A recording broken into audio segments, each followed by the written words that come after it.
అందరికీ నమస్తే అండి. ఈ వీడియోలో గురుచండాల యోగం గురించి మనం తెలుసుకుందాం. ఆల్రెడీ యూట్యూబ్లో చాలా మంది గురుచండాల యోగం గురించి చెప్పడం జరిగింది. కాకపోతే ఈ వీడియోలో నేను కొత్తగా చెప్పే ప్రయత్నం చేద్దాం అనుకుంటున్నాను. కాబట్టి దయచేసి పూర్తిగా మీరు వీడియో చూసినట్టయితే మీకు కూడా ఒక అవగాహన వస్తుందన్నమాట. అసలు గురుచండాల యోగం అంటే ఏంటి? గురువు చండాల యోగము. ఎప్పుడైనా సరే ఒక జాతకంలో గురువు గాని రాహు గాని వీళ్ళిద్దరూ కలిసి ఒకే రాశిలో గాని ఒకే భావంలో గాని ఉన్నప్పుడు దాన్ని గురు చండాల యోగము అని చెప్తారు. అయితే ఈ గురు రాహులకి మధ్యలో 6 నుంచి 8 డిగ్రీలు ఉన్నాయనుకోండి, అది బలమైన గురు చండాల యోగము అని చెప్పచ్చు. గురువు అంటే ఏంటి? గురువు అంటే ఉపాధ్యాయుడు, గురువు అంటే జ్ఞానానికి కారకుడు, అలాగే గురువు అంటే సంతానకారకుడు, ధనకారకుడు, ఒక మంచి మార్గదర్శకత్వం చూపించే గ్రహం, అంటే మంచి గైడెన్స్ నిచ్చే గ్రహం గురుగ్రహం. అలాగే సాత్విక గ్రహం గురుగ్రహం. ఇప్పుడు రాహువుని చూసుకుంటే రాహువు తామసిక గ్రహము. రాహు అంటే దురాశ, కోరిక, విపరీతమైన కోరికలు అన్నమాట. అలాగే రాహు అంటే ఎలాగైనా సాధించాలి అన్నంత ఒబ్సెషన్, అంటే కోరిక అనమాట, అత్యాశ ఎక్కువ ఉంటుంది అనమాట రాహుకి. అలాంటిది ఈ రెండు కలిసినప్పుడు ఎలా ఉంటుంది? నేను ముందుకి వెళ్లే ముందు ఒక విషయం మీకు చెప్పాలండి. అదేంటి అంటే, ఇది గురువుకి అలాగే రాహుకి సంబంధించిన స్వభావాల గురించి నేను చెప్తున్నానే తప్ప మనుషులు ఇలానే ఉంటారు, మనిషి స్వభావం ఇది అని నేను ఎక్కడా చెప్పట్లేదు. మీరు ఈ గురు రాహువుల యొక్క స్వభావాన్ని అర్థం చేసుకుంటే దాన్ని బట్టి మన జీవితంలో జరిగే పరిణామాలు కానీ, దాన్ని బట్టి మన ఆలోచన విధానాలు కానీ ఎలా ఉంటాయో మీరు అర్థం చేసుకోవచ్చు. ఇప్పుడు ఉదాహరణకి ఒక వ్యక్తి మన దగ్గరికి వచ్చి ఒక విమానాన్ని తీసుకొచ్చి ఇదిగో నడిపే విమానం అని చెప్పారు అనుకోండి, గురుగ్రహం ఎలా ఆలోచించేలా చేస్తుంది అంటే, అసలు మనకి విమానం రాదు కదా, ఇతను నడపమంటున్నాడు, మనం ఎలా నడపాలి, మనకి గైడెన్స్ అనేది ఉంటుందా లేదా, మనకి ఆకాశంలో వెళ్ళాక ఎలాంటి ఇబ్బందులు జరుగుతూ ఉంటాయి, మనం దేనికి రెడీగా ఉండాలి, ఇలా ఆలోచించేలా చేసే గ్రహం గురుగ్రహము. అయితే ఇప్పుడు ఆ విమానాన్ని ఎవరైనా తీసుకొచ్చి నడుపు అనగానే ఈ లోపల రాహు ఏం చేస్తాడో తెలుసా అండి? ఆయన నడిపే పర్వాలేదు, నీకు ఏదైనా పర్వాలేదు, నువ్వు బతికితే బతుకుతావు, వెళ్ళిపోతే వెళ్ళిపోతావు, కాకపోతే విమానం అయితే నువ్వు నడిపేయాలి. ఎందుకంటే అది చాలా అద్భుతమైన యంత్రం అది. దాన్ని నడిపితే ఎంతో మంచి ఫీలింగ్ అనేది కలుగుతూ ఉంటుంది, ఎంతో మంచి ఆనందం కలుగుతూ ఉంటుంది, కాబట్టి నడిపే అని అనిపించేలా చేసే గ్రహం ఏంటి అంటే రాహు గ్రహము. ఈ గురుచండాల యోగం ఉన్న వాళ్ళకి ఒక్కొక్కళ్ళకి ఒక్కొక్కలా ఫలితాలు ఉంటాయి. ఎందుకంటే రాశులు వేరే ఉంటాయి కదా. అంటే ఈ గురుచండాల యోగం ఏర్పడే రాశి ఒక్కొక్కళ్ళకి ఒక్కొక్కటి ఉంటుంది కాబట్టి అందరికీ ఒకేలాంటి ఫలితాలు ఉంటాయని మనం చెప్పడానికి లేదు. చాలా మంది దీన్ని నెగిటివ్ గా చెప్పేసి భయభ్రాంతులకు గురి చేసేసారు. కాకపోతే మనం ప్రాక్టికల్ గా కూడా ఆలోచించాల్సిన అవసరం ఖచ్చితంగా ఉంది. ఇప్పుడు అడవిలో ఒక దొంగ ఉన్నాడండి. ఆ దొంగ మొత్తం అందరినీ చంపేసి వాళ్ళ దగ్గర ఉన్న బంగారాన్ని గాని వాళ్ళ దగ్గర ఉన్న డబ్బుని గాని దోచేస్తూ ఉన్నాడు. అలాంటి దొంగకి ఒక రోజు ఒక చెట్టు కింద ఒక మహర్షి కనిపించారు అనుకోండి. ఆ మహర్షి దగ్గరికి అతను వెళ్ళి, ఎందుకో అతనికి ఆ లోపల మనస్సులో అది ఏర్పడింది అనమాట. ఎందుకు మహర్షులు ఎలా ఉంటారు, అసలు వీళ్ళ దగ్గర ఏదైనా తెలుసుకోవచ్చా, ఎందుకు వీళ్ళు ఇంత పవర్ఫుల్ గా ఉంటారు అని చెప్పి అతనికి కోరిక కలిగి ఆ ఋషి దగ్గరికి వెళ్ళారనుకోండి. ఆ ఋషి ఇతని మనస్సును మార్చేయగలడా, లేకపోతే ఈ దొంగ ఋషిని దొంగలా మార్చేయగలడా? ఖచ్చితంగా ఆ గొప్ప వ్యక్తి అయిన ఋషి ఈ దొంగని ఒక ఋషిలా మార్చగలడు. ఆ మార్చగలిగే శక్తి గురువుకు ఉంది. అంటే ఈ రాహు గ్రహం గురువు దగ్గరలో ఉన్న గురు చండాల యోగం ఏర్పడినప్పటికీ కూడా ఇక్కడ గురువుకి ఈ రాహు మీద ఖచ్చితంగా పూర్తి కంట్రోల్ ఉంది. ఈ గురు చండాల యోగం ఉన్న వాళ్ళకి ఎంతో అద్భుతమైన జ్ఞానం ఉంటుందండి. ఎందుకు అంటే గురువు అంటేనే జ్ఞానము కదా. అలాగే రాహు అంటే ఏంటి? తెలుసుకోవాలి, చాలా డీప్ గా పరిశీలించాలి. ఎందుకంటే రాహుకి తల ఒకటే ఉంటుంది కాబట్టి తనకి అన్ని కోరికలు ఎక్కువ, ఏదైనా సరే తెలుసుకోవాలి అంటుంటుంది. మరి రాహువు ఛాయాగ్రహం కదా. ఈ రాహువు ఏ గ్రహంతో కలిస్తే ఆ గ్రహానికి సంబంధించిన ఫలితాలు ఇస్తూ ఉంటారు కాబట్టి ఈ యొక్క రాహువు ఈ గురువుతో కలిసినప్పుడు, గురువు అంటే జ్ఞానము, గురువు అంటే స్పిరిచువాలిటీ, ఆధ్యాత్మికత, ఇవన్నీ కాబట్టి ఈ జ్ఞానానికి సంబంధించిన విషయాల్లో అలాగే ఈ ధనానికి సంబంధించిన విషయాల్లో అన్ని కూడా వీళ్ళు ఎంతో తెలుసుకోవాలన్న ప్రయత్నం ఎక్కువ చేస్తూ ఉంటారు. అందుకనే వీళ్ళకి జ్ఞానం ఖచ్చితంగా ఎక్కువ. దీన్ని ఎప్పుడు కూడా మనం ఇప్పుడు యోగం కింద అస్సలు తీసుకోవడానికి లేదు. సో దాని గురించి నేను ముందు ముందు మీకు చెప్తాను. అయితే సినిమా యాక్టర్స్కి కానీ, బిజినెస్ మ్యాన్కి కానీ, అలాగే పొలిటీషియన్స్కి కానీ, సైంటిస్టులకు కానీ ఎంతో మందికి ఈ గురుచండాల యోగం అనేది ఖచ్చితంగా ఉంది. అయితే మీకు ఇంకొక విషయం కూడా చెప్తాను అండి. ఈ గురుచండాల యోగం కేవలం పెద్ద పెద్ద వాళ్ళకే ఉంటుందా అంటే అలా కాదు. ఇప్పుడు ఈ యోగాలన్నీ కూడా, దోషాలన్నీ కూడా అత్యంత ధనవంతులకి ఉంటాయి, పేరు ప్రఖ్యాతలు ఉండే మనుషులకి ఉంటాయి. అలాగే పాపం రోడ్డు మీద డబ్బులు లేని వాళ్ళు, అన్నం కూడా లేని వాళ్ళు ఉంటారు కదా, వాళ్ళకు కూడా ఈ యోగాలు ఖచ్చితంగా ఉంటాయి. అయితే దీన్ని మనం ఎలా అర్థం చేసుకోవాలి, అసలు ఎందుకు వాళ్ళకే యోగం పనిచేస్తుందా, ఎందుకు వీళ్ళకి యోగం ఎందుకు పనిచేయట్లేదు అన్న విషయం గురించి నేను వేరే వీడియోలో చేస్తాను. ఖచ్చితంగా మీకు దాని మీద కూడా ఒక అవగాహన వచ్చే అవకాశం ఉంది. రాహు అంటే అన్కన్వెన్షనల్ అంటారు కదా, అంటే రాహువు సాంప్రదాయబద్ధంగా ఆలోచించే గ్రహం కాదు, సాంప్రదాయానికి వ్యతిరేకంగా వెళ్ళే గ్రహం. ఇప్పుడు ప్రపంచంలో, అది కూడా ఈ కలియుగంలో, ఈ సాంప్రదాయాన్ని పక్కన పెట్టి కొత్తదనాన్ని ఎక్కువ కావాలనుకుంటున్నారు జనాలు కానీ ఎవరైనా సరే. అది తప్ప అంటే తప్పు కూడా కాదు. మనం తెలుసుకోవాల్సిన విషయం ఏంటి అంటే, కొత్తదనం కావాలి, ఏదైనా సరే తెలుసుకోవాలి, కనిపెట్టాలి అన్న ఉద్దేశం రాహు వల్ల వస్తుంది. ఈ కలియుగానికి రాహు రాజు వంటి వాడు. కాబట్టి ఇప్పుడు ఈ కలియుగంలోనే కదా మనకి ఒక బల్బ్ తయారయ్యింది. ఒక బల్బ్ కనిపెట్టాలి అంటే మనకి కొత్తదనం కావాలి, ఆ ఆలోచనలు రావాలి. ఒక ఫోన్ కనిపెట్టాలి అంటే ఆ కొత్తదనం అనేది మనలో ఉండాలి, మన ఆలోచనల్లో ఉండాలి. మరి అలాంటప్పుడు ఈ రాహువు అలాగే ఈ జ్ఞానకారకుడైన గురువుతో కలిసినప్పుడు వాళ్ళు ఎంత అద్భుతంగా ఆలోచిస్తారు, ఎంత మంచిగా ఆలోచిస్తారు. వాళ్ళ తెలివితేటలు ఎంతో కూడా ప్రశంసనీయం అన్నమాట. అయితే ఇలా ఉంది కదా అని చెప్పేసి మనం రాహుని తక్కువ అంచనా వేయడానికి లేదండి. ఎందుకంటే మనకి ఉన్న గ్రహాలలో గురుగ్రహం అత్యంత శుభగ్రహం. అయితే మనకి ఖగోళంలో చూసుకుంటే సూర్యగ్రహం అనేది చాలా పెద్ద గ్రహము. అయితే రాహువు సూర్యగ్రహాన్ని మింగేసేంత పవర్ఫుల్ గ్రహం కదా, మరి గురుగ్రహాన్ని ఖచ్చితంగా ఇన్ఫ్లుయెన్స్ చేస్తారు. కాబట్టి మనం రాహుని ఎప్పుడూ తక్కువ అంచనా వేయడానికి వీరలేదు. గురువు ఏ స్థానాలకి ఆధిపత్యం వహిస్తున్నారో, ఆ గురువుతో రాహు ఉన్నప్పుడు ఆ గురువు ఏ స్థానాలకు ఆధిపత్యం వహిస్తున్నారో దానికి సంబంధించిన విషయాల్లో సంప్రదాయబద్ధంగా కాకుండా మరొకలా మనకి ఫలితాలు అనేవి చూసుకుంటూ ఉండాలి. ఇప్పుడు ఉదాహరణకి గురువు సంతానకారకుడు. ఈ సంతానకారకుడైన గురువుతో రాహు ఉన్నారనుకోండి, అది కూడా 6 నుంచి 8 డిగ్రీల దగ్గర బలంగా ఉన్నారు ఇద్దరు కూడా అనుకోండి. ఈ రాహు అంటే ఏంటి, సంప్రదాయానికి విరుద్ధంగా. అంటే ఇప్పుడు మనకి సహజంగా పిల్లలు పుట్టడం అనేది మనకు తెలుసు. పూర్వకాలంలో ఎక్కువ సహజంగా పుట్టేవారు, ఇప్పుడు కూడా పుడుతున్నారు. కానీ ఈ గురువుతో, సంతానకారకుడితో రాహు ఉన్నప్పుడు ఈ సి సెక్షన్ జరగడం, అంటే ఆపరేషన్ ద్వారా పిల్లలు పుట్టడం, లేదా రాహు అంటేనే విదేశానికి సంబంధించిన గ్రహం. ఈ సంతానకారకుడితో రాహు ఉన్నప్పుడు ఇక్కడ ఈ పిల్లలు అనేది విదేశాల్లో పుట్టడం, విదేశానికి అలవాటు పడడం, విదేశానికి సంబంధించిన భాషలో రావడం, ఇలాంటివన్నీ కూడా జరుగుతూ ఉంటాయి. ఇప్పుడు గురువు వివాహ స్థానానికి ఆధిపత్యం వహించారనుకోండి, వివాహ స్థానం అంటే 7వ స్థానం. ఇలాంటి వివాహ స్థానానికి సంబంధించిన గ్రహంతో రాహు ఉన్నారు అంటే ఈ యొక్క వివాహం అనేది సాంప్రదాయబద్ధంగా ఉండే అవకాశం తక్కువ ఉంటుంది. ఎందుకు, ఇప్పుడు ఎవరికైతే ఈ గురు రాహువులు కలయిక ఉందో జాతకంలో, అందరికీ అని నేను చెప్పట్లేదండి, కొన్ని రాసులకి మాత్రమే. అలాగే అది మిగతా గ్రహాల బట్టి కూడా మనం పరిగణించాలి. అయితే ఎవరికైతే ఈ గురు రాహువుల కలయిక ఖచ్చితంగా ఉంటుందో వాళ్ళకి వివాహం అనేది అందరికీ జరిగే విధంగా కాకుండా కొంచెం డిఫరెంట్గా జరగడం. అంటే ఏంటి, ఒక విదేశీ అమ్మాయిని పెళ్లి చేసుకోవడం, లేకపోతే విదేశీ అబ్బాయిని పెళ్లి చేసుకోవడం, లేకపోతే విదేశంలో పెళ్లి చేసుకోవడం, ఇలాంటివన్నీ కూడా మనం చూసుకోవచ్చు అన్నమాట. అస్తమాటు సాంప్రదాయబద్ధానికి విరుద్ధంగా నేను చెప్తున్నాను కదా. సో దీన్ని మనం ఎప్పుడు కూడా నెగిటివ్గా తీసుకోవడానికి అవసరం లేదండి. ఎందుకంటే ఇప్పుడు కొన్ని సాంప్రదాయాలు బట్టి కొంతమంది వాళ్ళ వృత్తిని ఎంచుకుంటారు. ఇప్పుడు అలా లేదు. సాంప్రదాయానికి విరుద్ధంగా ఎవరు ఈ పనే చెయ్యాలి అన్నది కాకుండా ఎవరైనా ఏ పనైనా చెయ్యొచ్చు అన్నంత స్థాయిలో ఉంది ప్రజెంట్ కలియుగంలో సిచ్యువేషన్. అలానే ఉండాలి. అది ఒక రకంగా మంచి కూడా. ఎందుకంటే మనం ఈ పనికి మాత్రమే పరిమితం అయ్యాము అనుకుంటే మన దేశం ఖచ్చితంగా అభివృద్ధి అనేది చెందదు కదా. ఇప్పుడు ఒక కటింగ్ చేసుకునే వ్యక్తి కొడుకు ఉన్నారనుకోండి, వాళ్ళు కూడా కటింగ్ చేసుకోవాలి అని లేదు.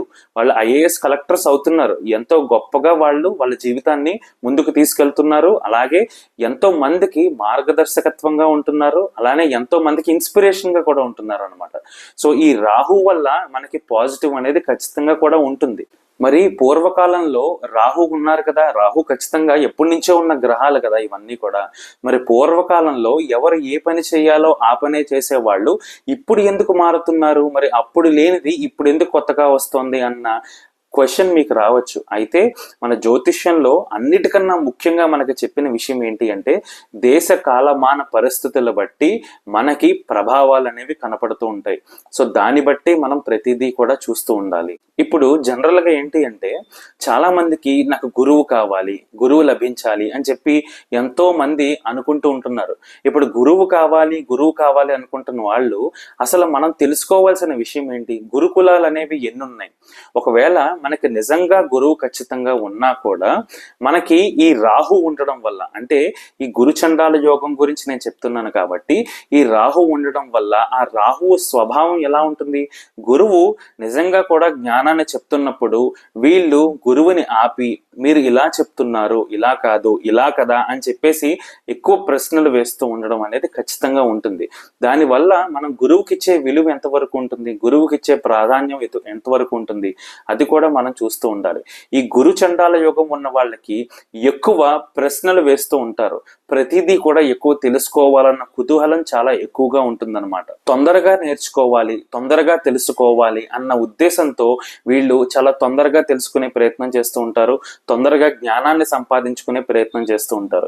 అది సాంప్రదాయబద్ధంగా ఉండదు ఖచ్చితంగా, ఎందుకంటే అన్కన్వెన్షనల్. రాహు అంటేనే సాంప్రదాయబద్ధానికి విరుద్ధంగా ఉండే గ్రహము రాహు అన్నమాట. కాబట్టి ఈ రాహు ఏం చేస్తున్నా కూడా అది అనార్థోడాక్స్ వేలో ఉంటుంది, అంటే డిఫరెంట్ వేలో ఉంటుంది, కానీ న్యాయంగా వెళ్ళదు. ఇప్పుడు ఒక వన్ వే రోడ్ ఉందనుకోండి, అందరూ అలానే వెళ్తూ ఉంటారు, కానీ రాహువు రివర్స్ లో వెళ్ళిపోతూ ఉంటాడు అనమాట. అది రాహువు యొక్క మెంటాలిటీ, రాహువు యొక్క స్వభావము. ఈ గురుచండాల యోగం ఉన్న వాళ్ళకి తప్పుడు మార్గదర్శకత్వం వచ్చే అవకాశం ఉంది. ఎవరి దగ్గర నుంచి, వీళ్ళు గైడెన్స్ తీసుకునే విషయంలో ప్రతి వాళ్ళ దగ్గర కూడా చాలా జాగ్రత్తగా ఉండాలి. గైడెన్స్ అంటే కేవలం గురువో ఉపాధ్యాయుడో వీళ్ళే ఇవ్వడం కాదండి. ఖచ్చితంగా గైడెన్స్ అనేది మనకి మన తల్లిదండ్రుల దగ్గర నుంచి వస్తుంది, అలాగే మన ఫ్రెండ్స్ దగ్గర నుంచి వస్తుంది, మన చుట్టాల దగ్గర నుంచి వస్తుంది, మన చుట్టుపక్కల వాళ్ళ దగ్గర నుంచి కూడా మనకి ఆ మార్గదర్శకత్వం అనేది ఖచ్చితంగా వస్తూ ఉంటుంది. అయితే ఈ గురు చండాల యోగం ఉన్న వాళ్ళకి ఈ తప్పుడు మార్గంలో మార్గదర్శకత్వం వచ్చే అవకాశం ఉంది. గురువు అంటేనే గురువు, అసలు గురువు కదా, గురువు తప్పుడు మార్గాలు ఇవ్వడం ఏంటి అన్న ఆలోచన మీ అందరికీ ఉంటుంది. ఇక్కడ గురువు గురించే మాట్లాడుకోవట్లేదు, మనకు ఫ్రెండ్స్ ద్వారా కూడా మనకి అది రావచ్చు, మన చుట్టాల ద్వారా కూడా మనకి తప్పుడు సలహాలు అనేవి వచ్చే అవకాశం ఖచ్చితంగా ఉంటాయి. గురుచండాల యోగం ఉన్న వాళ్ళు చాలా మంచి వాళ్ళు అండి, ఖచ్చితంగా చాలా మంచి వాళ్ళు. కాకపోతే ఎదుటి వాళ్ళకి వీళ్ళు ఎట్టి పరిస్థితుల్లో అర్థం కారు. అలాగే ఈ గురుచండాల యోగం ఉన్న వాళ్ళకి జనరల్ గా చూసుకుంటే ఉద్యోగం అనేది చాలా ఇబ్బందులు పెడుతూ ఉంటుంది, ఎక్కువ కాలం ఉద్యోగం రాకుండా ఉండిపోవడం, అలాగే ఎదుటి వాళ్ళకి వీళ్ళు అర్థం కారు, వీళ్ళ మనస్తత్వం అనేది అర్థం కాదనమాట.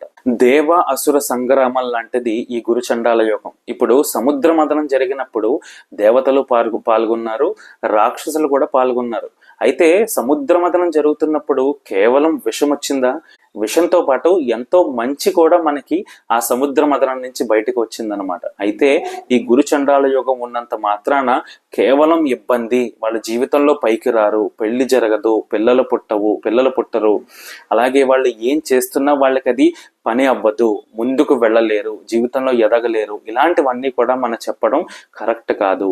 మన మూలాలు ఎలా ఉన్నాయి, మన మూలం ఎంత బలంగా ఉంది అన్నది మనం ఖచ్చితంగా పరిగణించాలి. ఇక్కడ మన మూలము అంటే ఏంటి, కేతువు. ఇక్కడ గురు రాహువులు కలిసినప్పుడు కేతువు కూడా వాటికి ఆపోజిట్ లో ఉంటారు కదా.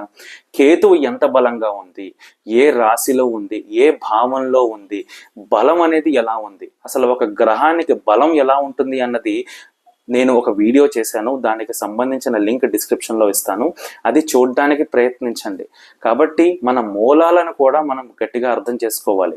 ఇప్పుడు మనకి మన మూలాలు తెలుసు, మనం ఇలానే ఉండాలి, ఈ రకంగానే ఉండాలి, మనం తప్పుడు ద్రోవలో వెళ్ళకూడదు అన్నంత ఆ యొక్క మూలం అనేది బలంగా ఉందనుకోండి కేతువు ద్వారా.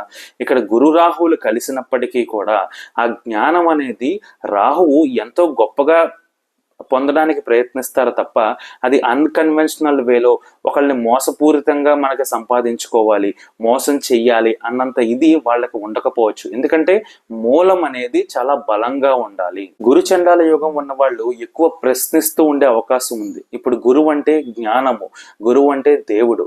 ఇలాంటి గ్రహాల దగ్గరికి రాహు వచ్చారనుకోండి, రాహుకి అన్నీ తెలియాలి. అంటే రాహు సాంప్రదాయాన్ని నమ్మడనమాట. అసలు ఎందుకు ఇలాగా, ఇప్పుడు భగవంతుడికి దండం ఎందుకు పెట్టాలి, భగవంతుడు అసలు ఉన్నారని రుజువు ఏంటి, ఎందుకు మన కష్టాలు కలిగిస్తున్నారు, ఇలాంటి క్వశ్చన్స్ అడగడంలో ఎటువంటి తప్పు లేదు. కాకపోతే వాళ్ళ బిహేవియర్, వాళ్ళ ఆలోచన, ఆ రాహు స్వభావం అలా ఖచ్చితంగా ఉంటుందన్నమాట. ఇప్పుడు మనకి ఆరోగ్యం బాగోకపోతే మనం మందులు వేసుకుంటూ ఉంటాం, మెడిసిన్స్ వేసుకుంటూ ఉంటాం కదా. ఆ మందులు తయారు చేయడానికి ఎంతో గొప్ప జ్ఞానం కావాలి. ఇప్పుడు ఈ గురు రాహువులు కలిసి ఉన్నారనుకోండి, వాళ్ళు మందులు చేయడంలో ఎంతో గొప్ప జ్ఞానం ఉంది అనుకుందాం వాళ్ళకి. ఇప్పుడు ఈ రాహు బలం ఎక్కువైపోయి గురువు బలం తక్కువ ఉన్నప్పుడు ఇక్కడ ప్రభావం ఎలా ఉంటుంది అంటే, ఇది కేవలం ఉదాహరణ కోసం మాత్రమే చెప్తున్నాను. గురు రాహువులు ఉన్నంత మాత్రాన అందరూ ఇలానే ఉంటారని కాదు, అలా ఉంటారని అసలు చెప్పట్లేదు. ఈ రాహు బలం ఎక్కువైనప్పుడు ఏమవుతుంది అంటే, ఈ మందు ఆరోగ్యానికి బాగుపడడానికి మనం చేయడం కన్నా ఇది ఒక మాదక ద్రవ్యం కింద చేస్తే మనకి ఇంకా డబ్బు ఎక్కువ సంపాదించుకోగలం కదా అన్న ఆలోచన ఈ రాహు కలగజేస్తారనమాట. ఆ రాహు యొక్క ఆలోచన విధానం అలా ఉంటుంది. అందరికన్నా కూడా చాలా వ్యతిరేకంగా ఉండే ఆలోచన రాహుది. కాబట్టి గురు బలం మనం ఖచ్చితంగా చూసుకోవాలి. మన రాశి చక్రంలో ఎలా ఉన్నారు, నవాంశలో ఎలా ఉన్నారు, ఏ స్థానాల్లో ఉన్నారు, మిత్ర స్థానాల్లో ఉన్నారా, శత్రు స్థానాల్లో ఉన్నారా, ఇవన్నీ కూడా మనం చూసుకుంటూ ఉండాలి. ఒకవేళ గురుబలం తక్కువగా ఉండి రాహు బలం ఎక్కువగా ఉందనుకోండి, ఇక్కడ చాలా మంది ఇబ్బందులు పడుతూ ఉంటారు. ఆ ఇబ్బందులు ఎలా ఉంటాయి అంటే, మన చుట్టూ ఉండే వాళ్ళు మనల్ని మ్యానిపులేట్ చేస్తూ ఉంటారు, మన చుట్టూ ఉండే వాళ్ళు మనల్ని మార్చడానికి ప్రయత్నిస్తూ ఉంటారు. ఆ మార్చడం అనేది మనకి తెలియదు అన్నమాట, మనం గమనించలేము. మనం తప్పుడు ద్రోవలో వెళ్తున్నాము అన్న ఆలోచన మనకి రాదు. ఎందుకంటే ఇక్కడ గురువు బలహీనంగా ఉన్నారు. మనకి తప్పుడు సలహాలు అందడము, మనం తప్పుడు పనులు చేయాల్సిన మార్గంలోకి వెళ్ళిపోతూ ఉండడము, ఇలాంటివన్నీ కూడా ఖచ్చితంగా ఉంటాయి. గురుబలం ఉందనుకోండి, మనం ఆ తప్పుడు మార్గాల్లో వెళ్తున్నప్పటికీ మధ్యలో మనకి ఆ అవగాహన వస్తుందన్నమాట. అంటే ఓకే, మనం తప్పుడు దారిలో వెళ్తున్నాము, ఇది కరెక్ట్ కాదు అని చెప్పేసి ఆ గురువు ఆలోచింపచేసేలా చేస్తారు. అలాగే నేను ఇందాక చెప్పినట్టు మన మూలాలు కూడా మనకి ఎంతో స్ట్రాంగ్ గా బలంగా ఉండాలి. కేతువు కూడా బలంగా ఉండాలి. ఈ గురుచండాల యోగం ఉన్న వాళ్ళు ఎంతో స్పిరిచువల్ గా ఉంటారు, ఆధ్యాత్మికత దృక్పథంతో ఉంటారు. ఖచ్చితంగా వాళ్ళకి దైవభక్తి ఖచ్చితంగా ఉంటుందండి, అందులో ఎటువంటి సందేహం లేదు. అయితే ఇక్కడ గురువు బలంగా ఉండాలి. గురువు బలంగా ఉన్నప్పుడు ఇది ఖచ్చితంగా ఉంటుంది. గురువు అంటే ఏంటి? నమ్మకం. గురువు అంటే విశ్వాసము. రాహు అంటే విశ్వాసం లేనిది. ఇప్పుడు ఈ రెండు గ్రహాలు కలిస్తే మనకి మైండ్ అంతా కూడా ఇబ్బంది పడుతూ ఉంటుంది. మనం ఆ మార్గంలో వెళ్ళాలా, ఈ మార్గంలో వెళ్ళాలా, మనం అది చెయ్యాలా, ఇది చెయ్యాలా, ఈ మధ్యన పోటీ ఉండడం వల్ల వీళ్ళు ఎక్కువ కన్ఫ్యూజ్ అవుతూ ఉంటారు. అంత గందరగోళంగా ఉండే అవకాశం ఖచ్చితంగా ఉంటుందన్నమాట. తప్పుడు మార్గదర్శకత్వము అని చెప్పి ఇందాక చెప్పాను కదా, మనకి తల్లి ద్వారా రావచ్చు, తండ్రి ద్వారా రావచ్చు, మరి ఇతర వ్యక్తుల ద్వారా కూడా మనకు రావచ్చు. ఏంటి తప్పుడు మార్గదర్శకత్వము అంటే, ఒక చిన్న ఉదాహరణ చెప్తానండి. మీకు ఇంజనీరింగ్ చదవాలనుంది, ఒక ఇంజనీర్ అవ్వాలనుంది, కానీ మీ తల్లిగారు వచ్చి లేదు నువ్వు డాక్టర్ మాత్రమే చదవాలి, మేము ఎంతైనా సరే నీకు పెడతాము, డబ్బులకి సంబంధించిన విషయాల్లో నువ్వు ఆలోచించద్దు, నువ్వు డాక్టర్ మాత్రమే చదవాలి అన్నారు. మీకు ఇంట్రెస్ట్ లేదు, కానీ మిమ్మల్ని ఫోర్స్ చేశారు. మిమ్మల్ని నిజంగా డాక్టరే కరెక్ట్ అన్న ఆలోచన వచ్చేలా మీకు కలిగించారు, ఆలోచన వచ్చేలా మీకు చేశారు. మీరు డాక్టర్ వృత్తి ఎంచుకున్నారు, ఆ డాక్టర్ చదువుని ఎంచుకుని మీరు చదువుతున్నారు, కానీ మీరు సక్సెస్ అవ్వలేదు. ఈ లైఫ్ అనేది ఒకలా ఉండాల్సింది ఇంకోలా అయిపోయింది. ఇది తప్పుడు మార్గదర్శకత్వం కదా. సో ఇలాంటివి కూడా కూడా వచ్చే అవకాశాలు ఉంటాయి. కాబట్టి మీరు ఏమనుకుంటున్నారో, మీకు ఏది కరెక్ట్ అనుకుంటున్నారో ఖచ్చితంగా అది మాత్రం చేయడానికే ప్రయత్నించండి. అయితే దశలు కూడా చాలా చాలా ఇంపార్టెంట్. మన జాతకంలో ఎన్ని యోగాలున్నా, ఎన్ని దోషాలున్నా కూడా అసలు ఎవరికి వస్తాయి, ఎవరికి రావు అన్నది నేను ఒక వీడియోలో చేస్తాను. చాలా అద్భుతమైన టాపిక్ అండి అది.